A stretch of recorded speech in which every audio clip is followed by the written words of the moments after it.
This is a story we have been following for the last year, from fundraisers to memorials to now, 1 year later.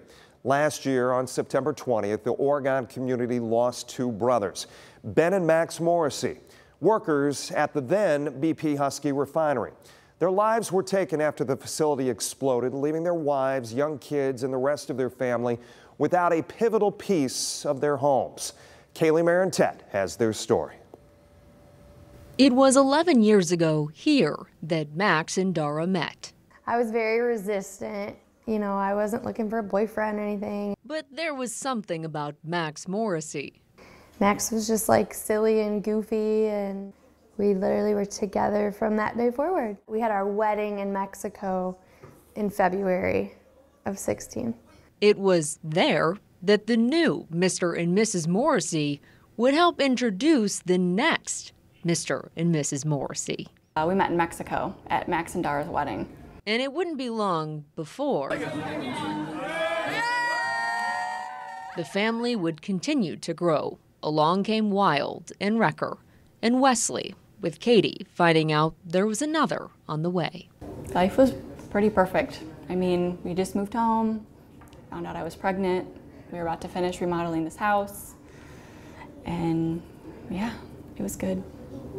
It was September 20th, 2022. I got a phone call at 6:53 from his coworker. He was calling to tell me that Max was hurt. I tried to call Ben, and Ben didn't answer because I thought Ben could help me.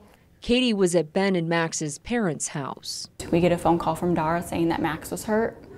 I started getting nervous because at that point I wasn't able to get a hold of Ben. He hadn't called or come home.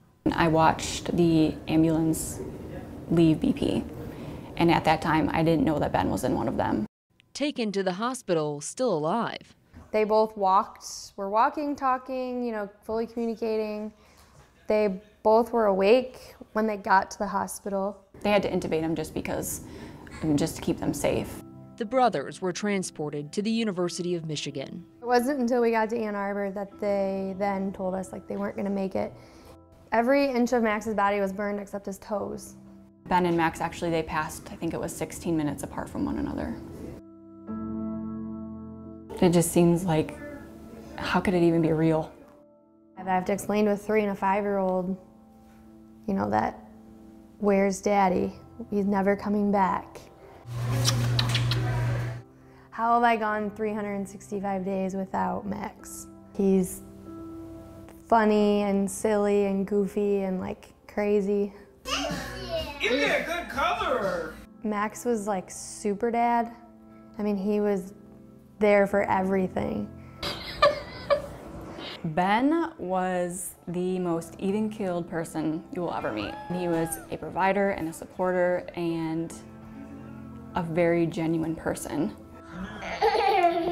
When he passed, I think I was maybe 6 to 8 weeks pregnant. I knew that I wanted to name her after him. Benna Ray Morrissey.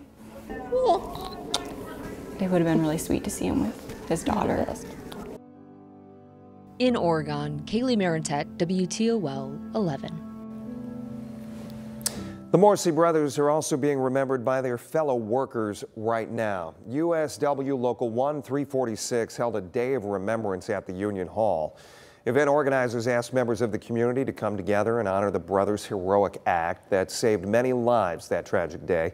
The union's president says he's grateful for how everyone has rallied together in the years since Max and Ben died.